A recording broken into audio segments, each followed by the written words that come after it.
Entonces, con ustedes, el licenciado Ramón Sánchez, candidato a diputado. Buenas noches, compadre. Buenas noches, compañeros, amigos presentes en esta videoconferencia. Mi nombre es Ramón Sánchez, como la mayoría conocen, candidato a diputado en la Fuerza del Pueblo por la circunscripción número 3. Estamos en la casilla número 18 con el número 5. Y en esta conversación o este conversatorio queremos hablarle precisamente de lo que son las condiciones para que el pueblo elija el 5 de julio al doctor Leonel Fernández como presidente de la República. Y así titulamos esta conversación, este conversatorio, ¿por qué Leonel Fernández? Decimos Leonel Fernández porque es Leonel Fernández el candidato de los 3 candidatos presidenciales con posibilidad. Hay muchos candidatos presidenciales, pero 3 con posibilidades de ocupar la presidencia o de ganar las elecciones el día 5 de julio, en su defecto en el 26, en una segunda vuelta. Y decimos, repetimos que debe ser el doctor Leonel Fernández por unas condiciones, una serie de condiciones que le adornan a él, que a los demás le faltan. Hay una experiencia acumulada de más de 12 años de manejo de la administración pública como gobernante, una experiencia acumulada de más de 40 años, más de 40 y pico de años en términos políticos, conocimiento de política nacional, política internacional, política de la política interna o de la geopolítica. El Leonel Fernández ha tenido que enfrentar muchos retos en lo que fue su administración. Si recordamos por allá por los años 1998, algunos de los que están presentes eran niños, quizás hasta recién nacidos, ya tienen 20 y pico de años. Y es la crisis fruto del ciclón George, ese fenómeno natural dejó devastada la República Dominicana y de paso varias islas del Caribe y del Centroamérica. Pero en el caso nuestro nos devastó bastante. Y el doctor Leonel Fernández, cuando muchos dominicanos pensábamos que íbamos a sufrir una calamidad de 4 o 5 meses, pudimos resolverla en días. A la semana ya nosotros teníamos energía eléctrica, que era uno de los males de las instituciones que más afectadas quedaron, fruto de nuestro tendido eléctrico deficiente. Y recuerdo yo que ya la semana ese asunto estaba resuelto, como si se hubiese hecho por obra de magia, como dicen. Y salió en el 2000. En el 2000 vino el PRD a administrar la cosa pública, ese PRD que ahora es PRM, y en el 2004 dejó devastado el país. Ya no fue un fenómeno natural, sino un fenómeno administrativo, con $1 a 60 por 1, los bancos quebrados, quiebra la mayoría de los bancos, y son en definitiva los que permiten que una buena administración se realice con sus inversiones y las inversiones internacionales que buscan naturalmente un clima de seguridad. Y todo eso se había perdido en aquella administración. Recuerdan todos ustedes el gobierno de Hipólito Mejía. Leonel Fernández de nuevo se puso a prueba y salió airoso. Y a los 2 años ya teníamos una economía creciente entre un 5 y un 6%. A los 3 o 4, a los 5 o 6 meses, recuerdo específicamente, la tasa del dólar había bajado a 30 y pico, 38, y ya andaba por ahí estabilizándose en 35%, y al final cuando salió la dejó en el año 2012, la dejó en 30 y 32%, en 32 por 1, perdón, en 32 por 1 el cambio. Resolvió Leonel Fernández esa crisis económica bancaria que había dejado aquel gobierno.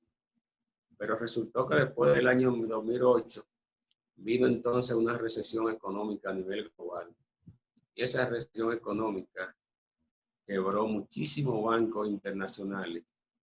Eso hizo que creara un otro clima de inseguridad de inversores nacionales y extranjeros.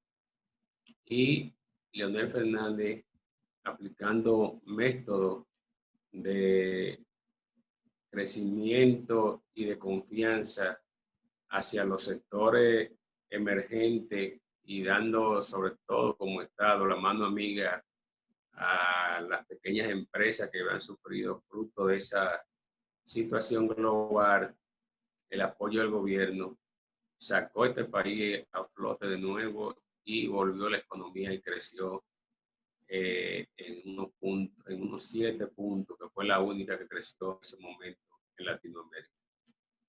De manera que nosotros, por esas razones y otras que quizás no tengamos tiempo para enunciar en este momento, les exhortamos a ustedes y a través de ustedes, a los amigos y a las familiares de ustedes, llegados a ustedes, a que Leonel Fernández es la opción para manejar realmente la política nacional en esta situación de crisis que nos ha dejado o nos va a dejar por largo tiempo la pandemia del COVID-19.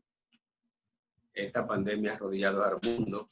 Ahora necesitamos de liderazgo fuerte en el manejo de las cosas públicas, líderes con capacidad de negociar en los clubes internacionales. Y cuando decimos clubes internacionales, son aquellas organizaciones que como el CELAC y otras, son varias, Naciones Unidas, planifican el desarrollo de los países de la región que le corresponde y la economía del mundo. Y hoy por hoy vamos a quedar devastados. Todos vamos a quedar devastados de esa situación. Entonces, Leonel Fernández estará en capacidad de hacer que este país crezca realmente y camine por los senderos que nosotros esperamos. Es por ello que les exhortamos a ustedes, repito, que a través de ustedes, a sus familiares, a que al día 5 de julio elijan bien. Y elijan bien eligiendo al doctor Leonel Fernández, presidente de la República, en la casilla número 18. Con ello, a los candidatos de la Fuerza del Pueblo a congresionales, tanto a senadores como a diputados. Y en el caso particular de la circunscripción número 3, nosotros votando por Ramón Sánchez, que ocupa la casilla número 5. Que ocupa el número 5, perdón, en la casilla número 18. De manera que ustedes entiendan que deben hacer, estamos a disposición de contestársela y compartir con la comunidad. Una pregunta. Sí, buenas. Sí, compañero. Vamos a levantar la mano y una pregunta. Sí, viene la pregunta. Una pregunta. De usted ser diputado, ¿qué usted piensa cuando o qué usted podría aportar en cuanto a cuando se esté por aprobar la ley de los causales del aborto? Bueno, yo por convicción, mi posición es antiaborto. O sea, yo entiendo que la vida hay que respetarla de la concepción hasta la muerte. Esa es mi filosofía, naturalmente, vida, de formación, y así lo defenderé en el Congreso. O sea, con el voto mío no se aprobará nunca el aborto a los trabajadores, porque en definitiva, aún cumpliendo con los requisitos que establece la ley de 360, 20 años, que son 30 años, 60 de edad, la persona, en el mejor de los casos, no va a recibir, la gente no lo sabe, la población no sabe eso, no va a recibir más del 5 o del 10% cuando reciba la pensión. ¿Por qué? Porque son unas pensiones al final entre un 40 y un 60% de lo que usted gana. Usted lo que gana son 14,000 pesos y le aprueban el 60%, usted sabe, usted hace un cálculo y va a ver que lo que le estoy diciendo es realmente así.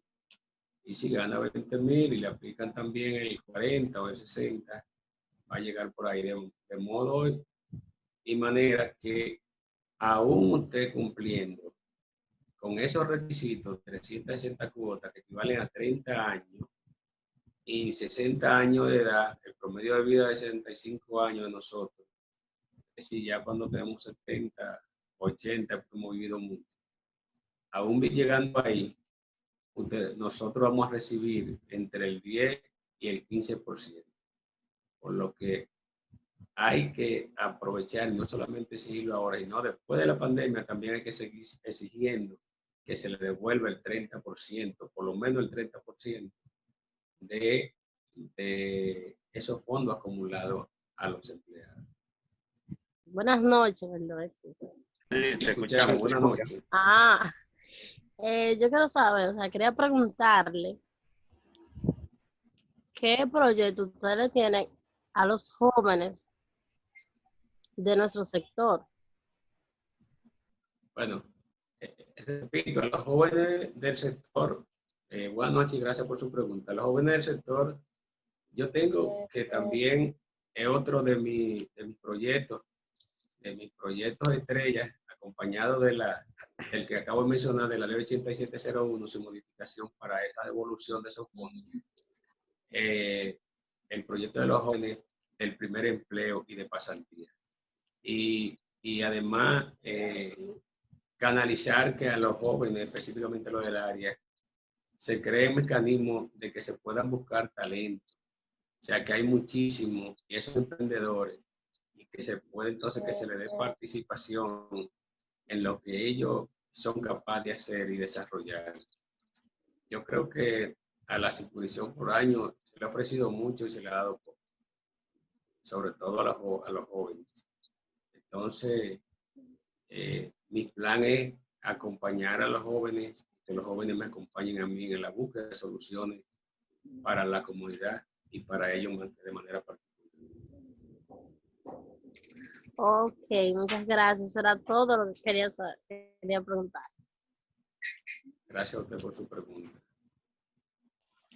Bien, otra persona que quiera hacer algún comentario o exponer una pregunta.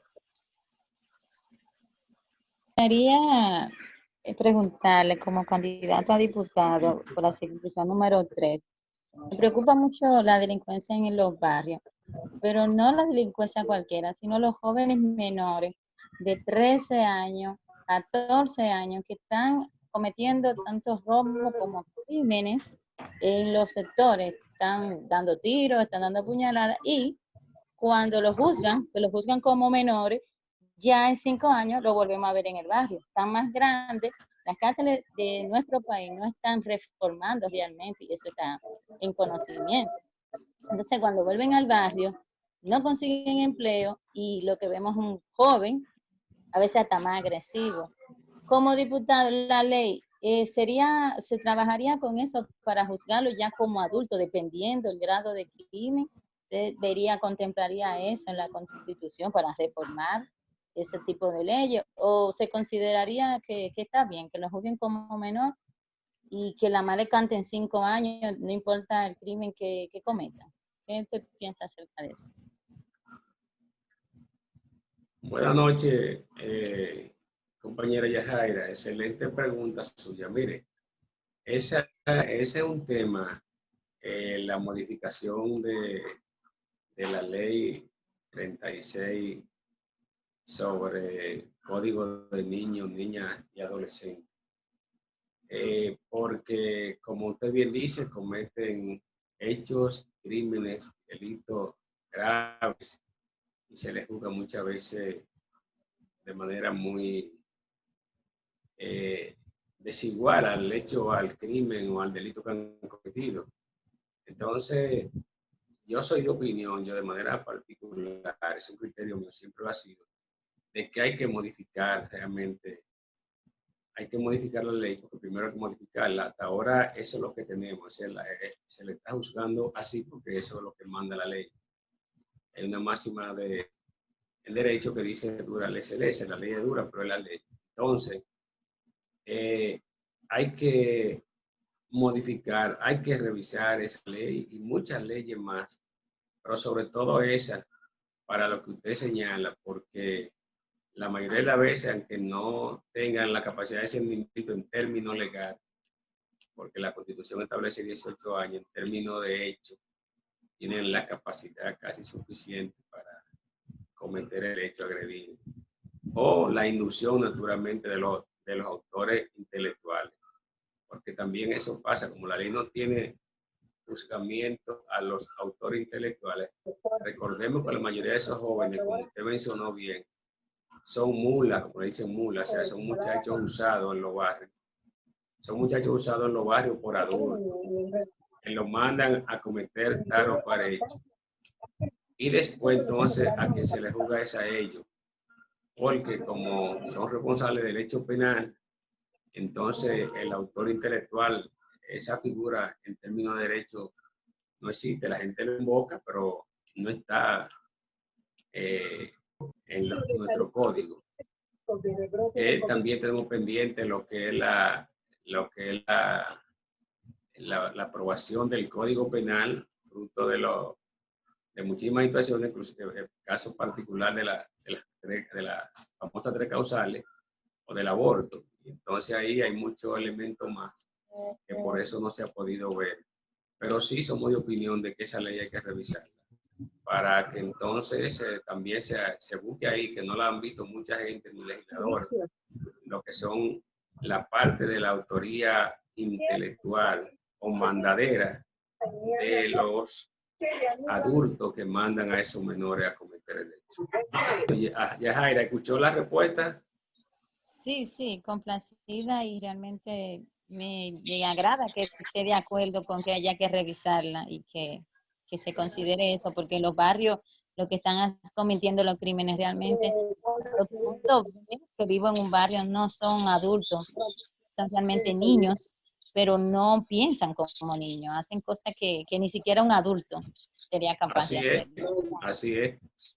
Por dos razones, una porque lo inducen y otra porque ya su mente ha pasado con la tecnología, han desarrollado demasiadas acciones que los códigos entonces siguen durmiendo y siguen viéndolo de manera estática. Sin embargo, ellos van todos los días a la velocidad de la tecnología y la tecnología va a la velocidad de la luz. Bien, compañero. Compañero Ramón, ¿cómo está usted? Bien, buenas noches. ¿Cómo está usted, Orlando?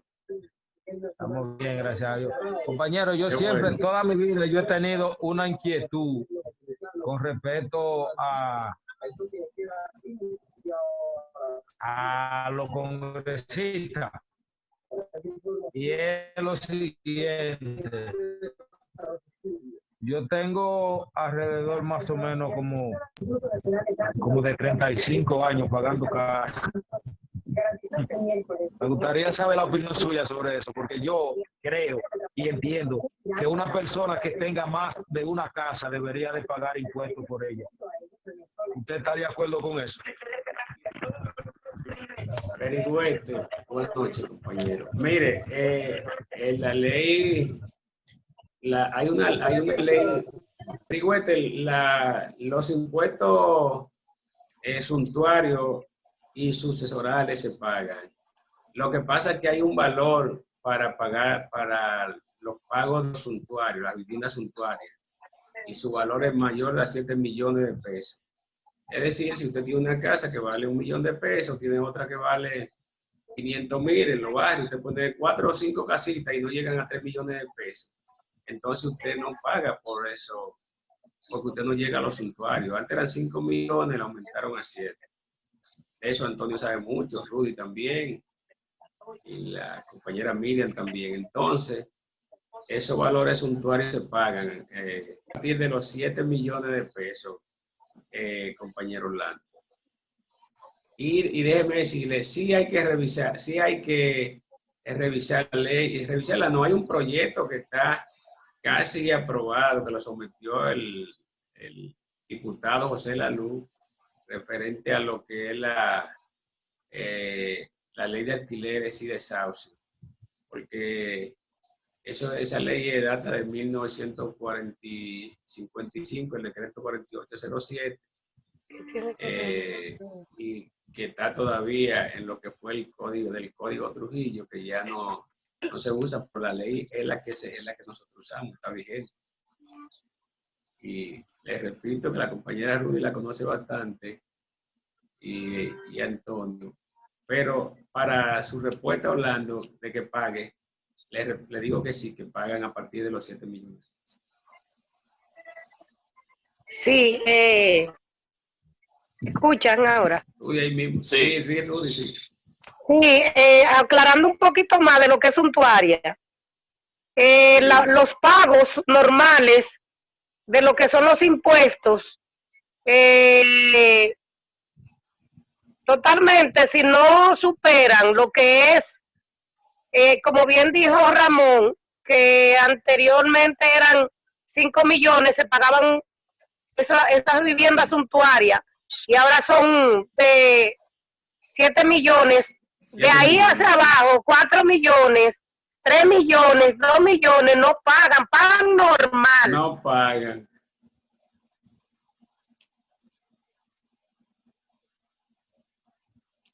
Es decir, que tienen casi que pagar vivienda suntuaria, si no son inmuebles ya costosísimos. Pero siempre nosotros estamos queriendo que las normas se revisen, porque yo siento que este país está descuadrado en ese sentido, porque no es posible que para tú poner tus inmuebles a tu nombre tengas que pagar tanto dinero. Es algo fuera de serie. Eso es algo fuera que como que no me entra, no sé qué se va a hacer en nuestro país. El 3%, Rudy, así es, sí, es alto, el 3% es alto. El 3% bueno, es un número alto, de acuerdo contigo, y gracias por la pregunta de Orlando, porque el 3% es un número alto en todo lo que tú lo pongas. Y justamente y hablando de lo que es normal, pagar el impuesto, sí, pagar lo que es normal. Si por si acaso una persona registra el inmueble y no hace la transferencia, si lo registra por muchos años y lo deja ahí, eso suma dinero, que cuando viene a ver, hay que pagarle a impuestos internos más dinero de lo que vale el inmueble. Vale el inmueble, sí. Sí, es terrible. Esas son las moras. Hay que revisarlo todo lo que tiene que ver con documentos, con cosas para pagarse a nuestro país. Eso hay que revisarlo todo. David Pereira habla ahora otra vez. Sí, bueno, ahora le voy a hablar de lo que es mi presentación aquí, David, en lo que es... Déjame decirle algo sí, buenas noches, concerniente eso mismo, por favor. Yo vivo en New Jersey. Yo pago $9,200 al año de tasas por la propiedad. New Jersey es uno de los 5 estados que los impuestos de la propiedad son los más altos de la nación de los Estados Unidos. Sí. Ahora bien, nosotros somos uno de los estados que la educación es mejor, porque ese dinero de la propiedad, la mayoría va a educación. Sí, así es, David. O sea, así, aquí no, David. Eso no es así. importa allá cuánto uno paga sí. ni cómo lo paga. Lo importante es para dónde va ese dinero, porque si el dinero va para educación, la gran mayoría, bueno, sería justificable. David, gracias por tu intervención. Qué bueno. Mira, no, Rudy, agregándole algo más a lo que él está diciendo, agregándole algo más a lo que él está diciendo, un país de derecho, porque eso es lo que ansiamos, que tengamos un país de derecho, que el dinero, en vez de irse a los bolsillos de los funcionarios, se vayan a reivindicaciones del Estado, que es lo que usted dice que está haciendo. Bueno, como debe ser, y las normas lo establecen. Yo soy de la fuerza del pueblo y precisamente por eso estoy luchando. Lo que dice David, allá, y qué bueno que es así, que va amarrado en la ley en la ley de administración de casa. O sea, ellos tienen en su enmienda, tienen realmente ese % de pago de la renta destinado al pago de la colegiatura.